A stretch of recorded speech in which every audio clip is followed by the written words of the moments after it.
Start by talking about the Manchester derby, but before we do, just a quick word, Darren, on the fact that we've now got two more teams at the bottom end of the table. Following on from the sacking of the Leicester boss, we've now got Wolves and Southampton joining forces with them and making the change. Yeah, they have. I mean, the Southampton one for me maybe is not as surprising because of the way they've gone about their business this season.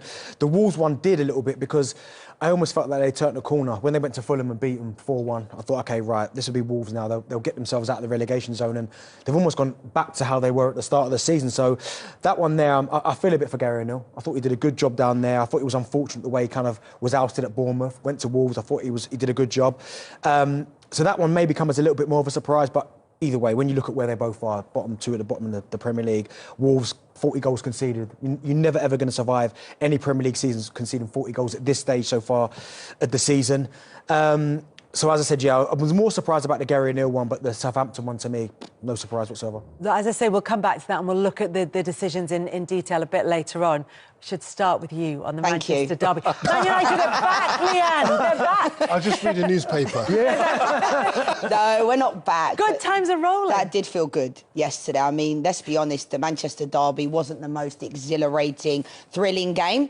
But I'll take that. It was a good last 10 minutes. It was. Yeah. And the quality, I think you said it. I heard you on the TV yesterday saying we couldn't really anticipate, you know, what this derby was going to be like. And it's true, like, the quality of both sides. But honestly, like, Ahmad yesterday, unbelievable. You know, Bruno Fernandes steps up. He should have scored earlier on as well. About 10 minutes before that, you'd expect him to put that in the back of the net. Manchester City were poor, but Manchester United, I was delighted for the fans, everyone there. It just felt nice, you know, to finally get... This is what the fans wanted when Amorim came in, because he's only been there a month, so there aren't going to be wholesale changes. And they said, look, we know that challenging for the top honours is going to come a bit further down the line, but in the short term, we want to be competitive in these big games because Manchester United's record, particularly away from, terrible, and they've been really bruising defeats over that time by City, by Liverpool, by teams that really hurt. And this was a competitive game for Manchester United. Even if they'd lost it at the end, they'd at least turned up for it. Yeah, and I think the same at the Emirates against Arsenal as well, until the 55th minute. I know Arsenal took it to another level, and it was almost like, how are Manchester United going to score? But I think the decisions he's made off the field, you know, Garnacho, Rashford, leaving them out of the squad entirely was a massive decision. But he came out, he fronted up, he spoke about it and was put to rest. I think if this was under Erik ten Hag, things would have been spoken about still till now. Even if Manchester United would have won that game, they would have still been talking about the players left out. But again, you know, you want to build a good culture at the club, and I like Ruben Amorim. He's only been there a month, but I like what he's doing. I think a lot of the media like him. He seems a pretty likeable guy, but he has to get results. And from what I'm seeing, what he's doing, it's almost like he's trying out certain players in certain positions to then see what he's looking for. And I like what he's doing so far. Not getting carried away, but we'll enjoy that. Yeah, but you've got to enjoy the moments when they come along. And the point about Amorim and the decisions around Rashford and Garnacho is an interesting one, and particularly from a media point of view, Darren, because he was very, very honest about his decision as to why they weren't in the squad, and he outlined his reasons. But he was very clever as well about it, Cal, as well, because I think for him to leave them out for this week and suggest that a new cycle begins on Monday means that he's given himself wriggle room, and he hasn't created a set of negative headlines around Rashford that neither he nor Rashford or their club can extricate themselves from. And to a large extent, he's right. You know, I think Rashford now, he has said, has to want it. But clearly, from the point that Rashford is in, and I'm sitting next to two sportsmen here who tell you all about the fact that in any sport, you can lose form, you can lose confidence. In any job, all the people watching around the world now, you can lose confidence at anything you do at any point at which you're doing it. But it's how do you get out of that? And sometimes it's just by putting one foot in front of the other. He might need a little bit of help, but he might need a little bit of stick as well. I still do think there is a good player there, and I think Amorim does as well. Otherwise, he wouldn't give him another chance. Just a point on you mentioned the media as well. The media like him, but why do the media like him? He's a fantastic communicator. He's engaging, he's compelling. He has that charisma that comes with managing a big club. And I think if you look at all the big clubs around world football, particularly in the Premier League now, all the successful ones, the ones able to engage fans, engage players, engage the media, they've got that X factor about them, and that's what Amorim has. You could listen to him all day. And he at least appears honest and straightforward, which you can imagine goes down extremely well with the players. Clarity you need. I know we'll get to the Pep in a second, but it's almost... Pep Guardiola's very similar as well. He's very honest. He said, the problems, they're all my fault. So what he's done, he's taken away from everyone the whole idea is Pep under pressure, is, who's to blame for this? Pep's taken it away from that. He is a guy who understands how to work the media. Amorim does already. And that's the reason why I think he'll do a good job. Also as well, I do think by being honest, you almost buy yourself a little bit more time in certain aspects because when you look at the end of almost Ten Hag's reign, everything was like a closed shop. The whole Jadon Sancho thing, he never quite understood what was going on there. Is he back in? Is he not? And I do think for Ruben Amorim, he speaks really well. He comes across really well. And I think when you have a big decision like leaving out Rashford and Garnacho, because it's monumental, those type of decisions, I think if you just come out and say why you've done it, I think a lot of people, there are going to be people that don't agree with it, but there will be people going, do you know what? Fair play. If that's the reason why, then I can respect that. And as long as that continues, then I think that'll be perfect. And do you know what, Darren? I think, and I've said this on the show before, Man United are a superpower in world football. To play for them, to even play for them, you have to be a top player. Yeah. Now, I think... Well, not anymore in recent years. In recent years, not so much, but that's the point. The standards have fallen because there have been a lot of players that have been allowed to play for Man United that I wouldn't necessarily suggest are at the standard they would have been during the time when they were dominant in English football. And I think as far as Amorim is concerned, I liked what he said there. He said, this is a huge club. We've got to raise that standard, particularly at a time when people are losing their jobs. He gave great context. It was a masterclass, really, in PR, if you like, because he was hitting all the touch points. He was getting all the pings of admiration from fans around the world, even as he was speaking. And I think in terms of the standard to be reached by players, Rashford... Listen, I'm a huge Rashford fan like anybody else. Yeah, me and you always have arguments about this in the green room. Indeed, we do. But, I accept that Rashford, for him to get back to where I think he can be, he's got to reach that standard on a week-to-week basis, and every other player... Do you know what? But he's got to want to do it. And exactly. I think that's the problem, is that... Because I'm with you, I wouldn't say I'm the biggest Rashford fan, but we've seen, certainly a couple of years ago, when he's at it, he's unstoppable. He's pretty much unstoppable.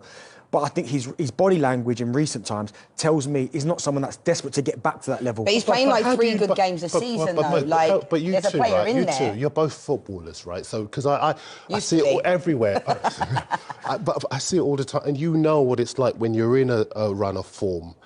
What is that like? Because everyone says he's got to get back to that. Ex-pros say, and I'm always fascinated. Well, you're ex-pros, you know what it's like. But I think he's been in this run of form for a long time. I think the inconsistency, as a centre-forward, we're always judging our games upon how many goals we score, right? Some players throw away their boots. I know Jermaine Defoe used to throw away his boots every time he didn't score. But did you go through that? Not as bad as this, where you go like 2 or 3 seasons where you're playing 3 good games a season. My standards were higher than that, and I also demanded that from myself. And that's why I say, like what Benty's saying, it can't just come from the manager. You have to look from within. And Gary Neville made a good point about the pressures of playing for Manchester United in the 90s. Like David Beckham, the amount of pressure he was under, the amount of scrutiny he was under. That was what it meant to play for Man United. They were in a squad of players that was filled with superstars who did perform every week. So if they dropped off, if David Beckham has a bad performance, yes, there's going to be a lot of scrutiny.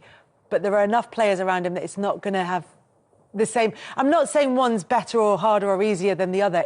It's just not apples and apples. Yeah, but I think the players have to look at themselves, is the point I'm making. Yeah. Like, you can't always look at the managers all the time and think it's down to the manager. Like what Bentley said, it's up to you to kind of... I've never really been in a situation where it was like 2 or 3 years where you're kind of playing 2 or 3 good games a season. Realistically, everybody's saying, there's a player in there. There's a player in there. Similar to Paul Pogba, there's a player in there. I'm not saying Rashford's like the worst player to ever play for Man United, but the inconsistency... I'll tell you what, I'll give you an example. Right? I remember when Gareth Bale went from Southampton to Spurs. And the first couple of years of him signing, it was big fanfare. And do you remember? I'll sign with him, tough. Right, and he had a nightmare. He was big hype, but there was nothing to him. And I remember Harry Redknapp basically deciding that he was going to give him some tough love and not sort of mollycoddle him all the time.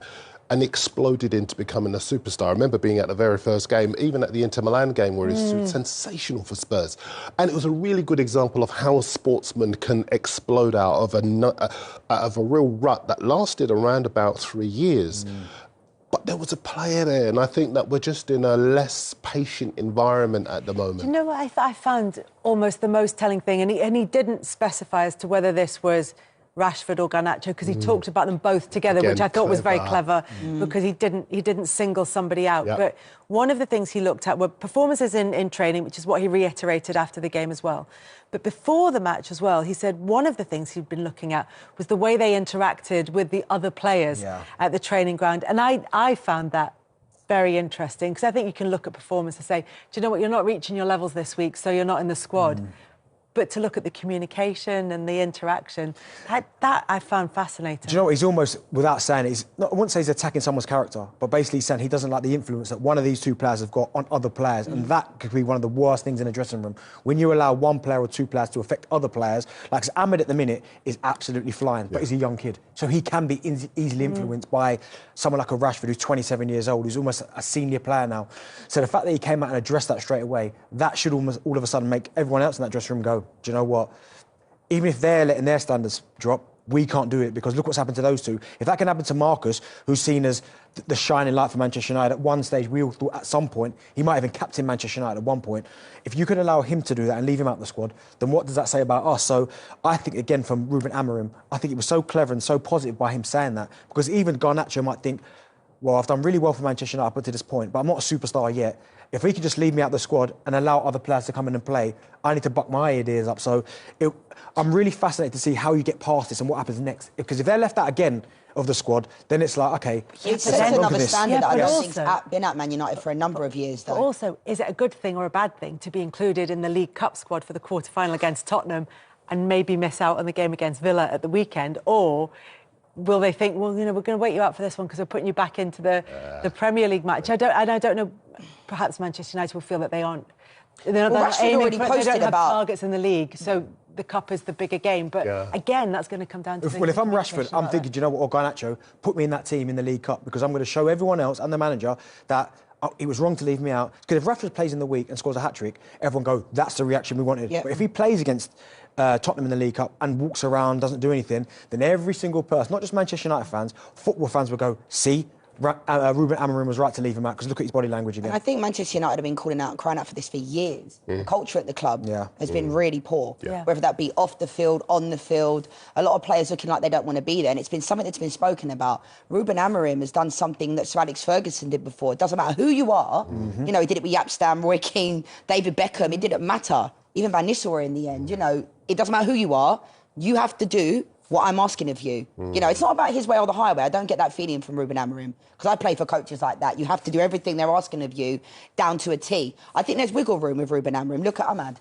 Under Eric Ten Hag, Ahmad got sent out on loan, because everyone's saying, oh, you know, Eric Ten Hag did a really good job with him. He didn't really. He sent him to Sunderland and he done well, and then he didn't even start against Arsenal under Ruben as well this year, and he's been Manchester United's best player. So I love the leadership of Ruben Amorim, and he's fronting up. He's not doing what Eric Ten Hag did and was saying, oh, you know, we played well against Liverpool when it was like 7, oh yeah, we did okay. No, you want the manager to come out and say it wasn't good enough. I don't like it when they slate players and say things like that, but like, just say it wasn't good enough and we need to be better. That's all you're asking, right? You're not asking them to say, oh, it was so bad and we're never going to recover. So I think the leadership qualities that Ruben Amorim's showing is quite like a great example of how to manage a team. I like the fact that Rashford also posted after the game as well. I know it's a bit of like cat and mouse. Was that not a little bit sad? Marcus Rashford posted a picture, clearly from his own sitting room, of him watching the game on telly, and Manchester United's admin on social media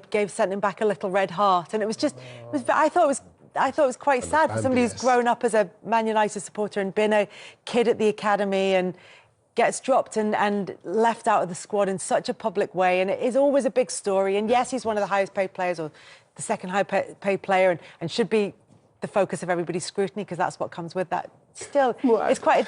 It feels like if it's the end, it's a sad end. It is a sad end. But it might not be the end. Well, and that's the thing. You'd be grateful to narrate a football story around Marcus Rashford. But then it You'll have us all crying 1 minute and then exhilarated the next. Oh, it would. I think... But if he comes back, it makes a fantastic story.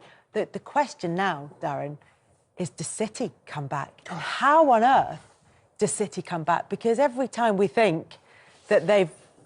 You know, what's the thing? Every time we think it's safe to go back in the water, it's just... It feels like it's ingrained in them now. It's just... because the way they conceded the goals was so panicky. Do you know what the worst part about it, though, is we probably all felt that it was coming. Because because they weren't as dominant as they usually are, and the way that they're playing, you almost feel like when it's at 1-0, neither team was playing well, but Manchester United started to get a foothold in the game. And you just thought, once they went to 1-0, I went, there's only one team that's going to win it. And it's quite funny the way the winning goal went in, because it was just chaos, wasn't it? The run from Ahmed, the touch over the goalkeeper, who was no man's land.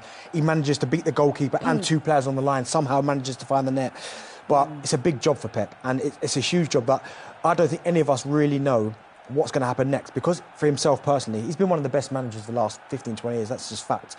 But we've never seen him in this position, where he's had to almost rebuild a team. He hasn't got everything going his own way. We've seen him rebuild a team. But not to this, where they're this bad. Like, I don't think we've ever seen a Pep team that's this bad. Every single team that plays against them feels they can beat them. But feels are they they can a bad team, or are they a collection of players that have lost confidence?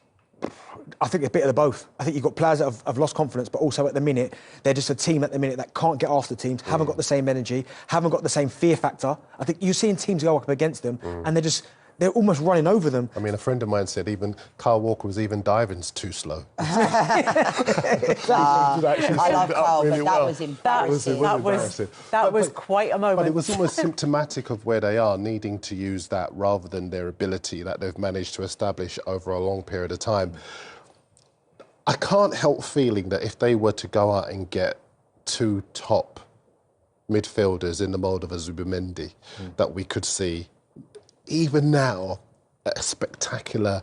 Even if they leave themselves with too much to do and they lose by sort of 4 points or something, but they have a sensational run in the second half of the season with that protection in front of the back four that gets them confident again and believing again. Because they're Manchester City, and for all that run we talk about, what is it, 1 win in their last 11, 8 defeats in their last 12. It's 2 goals at least conceded in almost every game. 1 clean sheet in their last 11. So that run of 11 is 1 win, 8 defeats, 1 clean sheet. Crazy. I mean, I think... You don't win leagues like that. And they've on the show gone 2 ahead. weeks ago, I was saying, same as you, right, that they will still find a way. Right now, this type of form, that is not winning the league. But when you say they, that's as well. Exactly, and that's key. Yeah. But when you say they will find a way, this City can't find a way. They won't. But if they got reinforcements in January, which is what, 2 weeks away, then what? Yeah. But it depends what reinforcements come in, because if you look at Pep's history of signing players,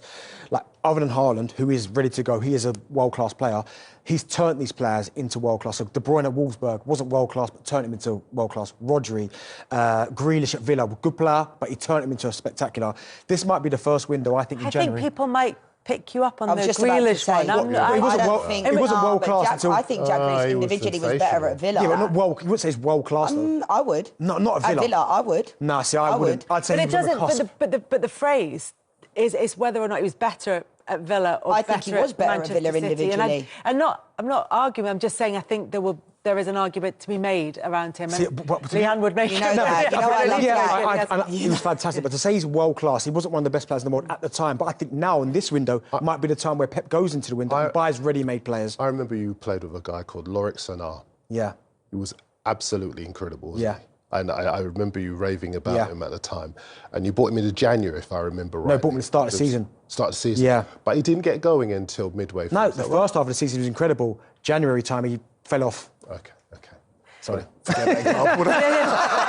Moving on. All yours, Kelly. Do you want to take this a different direction altogether? The problems for City, we know what they are. I really wanted to ask you too about this question that's being asked a lot about City and that the players themselves have talked about, which is the fact that it's an ageing squad. I mean, all squads are ageing in the sense that they're all getting older every single day.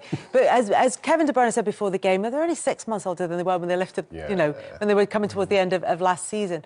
But what I'm not sure about is how quickly, towards the end of your career, when a player starts to feel the effect of their age, how quickly that can happen. Can it happen over that 6 month to a year period where you lose just enough and enough players lose just enough that it can have an effect on the team? I think it's different with City.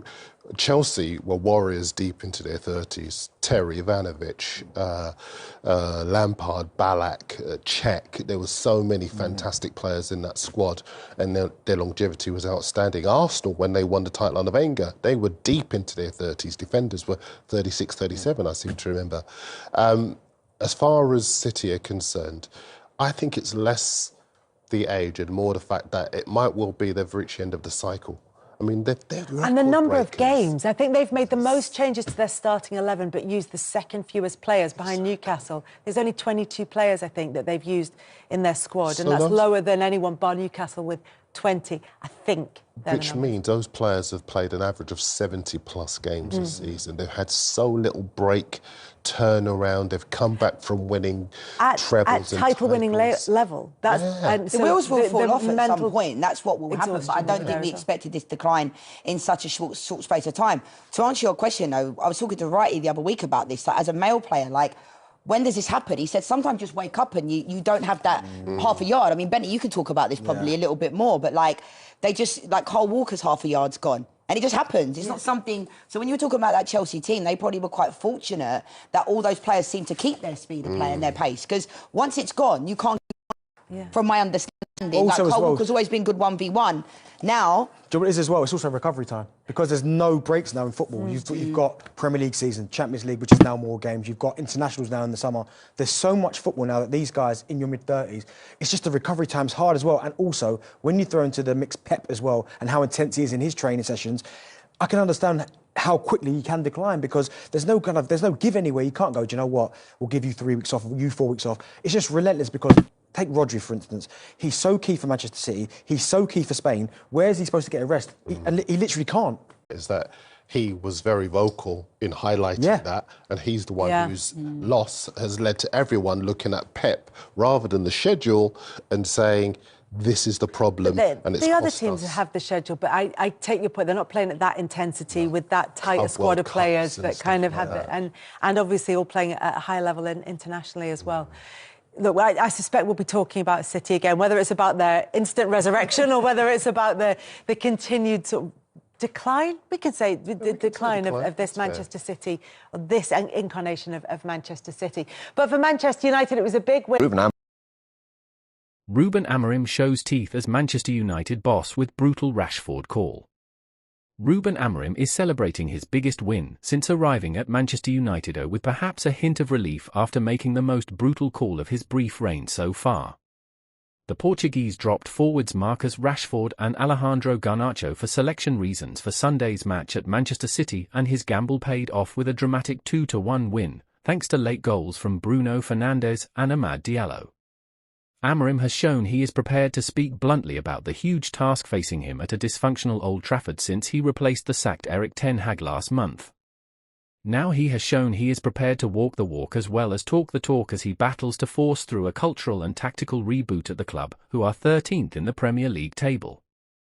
The former Sporting Lisbon boss has shown a willingness to rotate his men, unafraid to leave out big names. But on Sunday, Rashford and Garnacho, two of United's most potent attackers, were omitted from the squad entirely as Amorim showed his teeth. Amorim said it was a selection issue ahead of the game at the Etihad, with both players training at United's training ground on Sunday morning. Afterwards, he stressed it was not a disciplinary issue, though he did allude to standards he expects.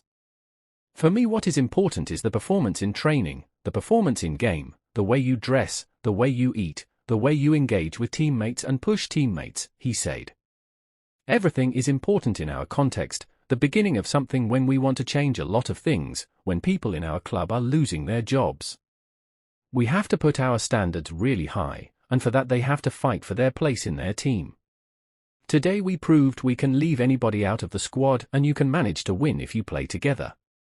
Amorim does not appear to be a man who holds grudges, saying the slate would be wiped clean ahead of United's next game, which is against Tottenham in the League Cup quarter-finals on Thursday. Next week, next game, new life, and they are fighting for the places, he said. Rashford posted a picture on social media after United celebrated their winner, accompanied by a caption saying "Yes, love it lads," with 2 heart emojis, while Garnacho stayed silent. But speculation will continue over the future of 27-year-old Rashford, who has struggled for consistency since scoring 30 goals in the 2022-23 season. It is not a new situation for the England forward, who has been punished in the past for disciplinary lapses, including oversleeping. Garnacho, just 20, is seen as one of United's crown jewels but has also been inconsistent this season, pointedly refusing to celebrate a goal against Leicester, with Fernandes suggesting at the time that the Argentina international believes some fans have lost faith in him. What has done is made a bold call. What he has to do is shake this club to its core. Neville said Amorim must get a group of players who can fit into his preferred 3-4-3 formation. He needs to make sure he's brutal with it, really brutal. And has been brutal today, he said. Roy Keane, another former United captain turned TV pundit, told Sky Sports that Amorim was putting down a marker. It's a big talking point because he's obviously seen things he doesn't like, he said. But for us it's not a big surprise because both players have been poor and he has said enough is enough. He is putting a marker down. Let's see how they react to it.